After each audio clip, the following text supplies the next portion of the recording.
Monsieur le Président, Monsieur le Ministre, Monsieur le rapporteur, mes chers collègues, la présence française en Antarctique est très importante.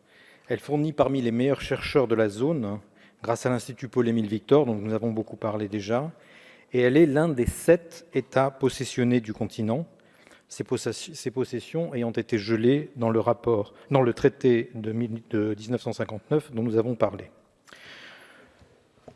Ce traité sur l'Antarctique, je voudrais insister un peu là-dessus, a vu le jour en pleine guerre froide.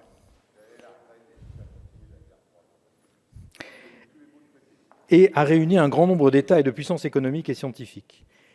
Et vous le savez sans doute, chers collègues, je suis médiateur, je suis membre de la Chambre nationale des praticiens de la médiation, et j'aime beaucoup la phrase que répétait souvent Marielle de Sarnez, qu'il fallait toujours gagner la paix. Et en médiation, effectivement, le premier terme, c'est de trouver les intérêts communs qui ne sont pas les intérêts en conflit. Et il faut venir à la table. Monsieur le Président de la Commission, vous l'avez rappelé, nous avons des pays aujourd'hui qui sont en train de quitter la table. Et c'est un enjeu important. Ce sujet est quand l'environnement permet de reprendre des négociations, d'éviter les conflits, de les prévenir. Nous avions fait un rapport avec mon collègue Alain David sur l'impact de l'environnement sur les conflits dans le monde. Nous avions effectivement aussi découvert que les changements climatiques peuvent avoir un impact sur les constructions de paix. Par exemple, dans la guerre entre l'Inde et le Pakistan, jamais le contrat sur l'eau n'avait été remis en cause. L'obligation de protéger un continent recouvert à 98% de glace va donc de soi, tant sa dégradation constituerait à la fois une menace importante pour l'humanité et pour son patrimoine naturel.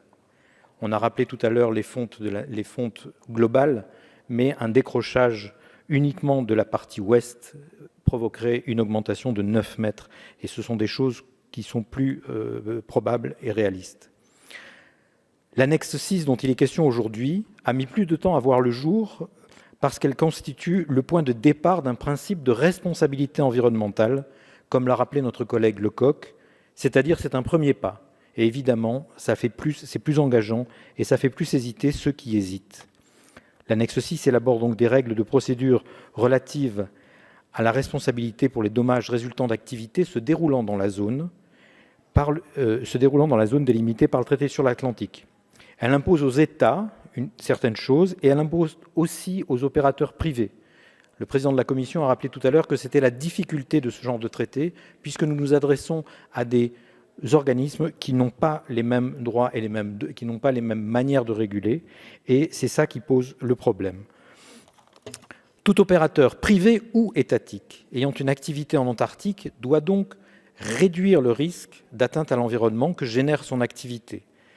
Mais cette annexe n'est évidemment qu'une première étape vers la reconnaissance plus large de la responsabilité environnementale pour les organismes étatiques et pour les organismes privés dans le même traité. C'est en ça que cette annexe est un premier pas et qu'elle est extrêmement novatrice. Pour le moment, cette responsabilité est en réalité très limitée, puisque ce qui compte, ce sont simplement les coûts que les opérateurs auraient dû engager pour limiter l'impact environnemental et non le coût environnemental propre. À ce jour, 11 parties au traité doivent encore ratifier l'annexe 6 et certaines n'ont pas encore entamé ce processus, dont des puissances majeures comme les États-Unis, la Chine, le Japon et l'Inde. Ce n'est pas une bonne nouvelle, mais il est de notre devoir d'envoyer un signal positif pour tenter de relancer la dynamique de la coopération et de la responsabilisation globale environnementale.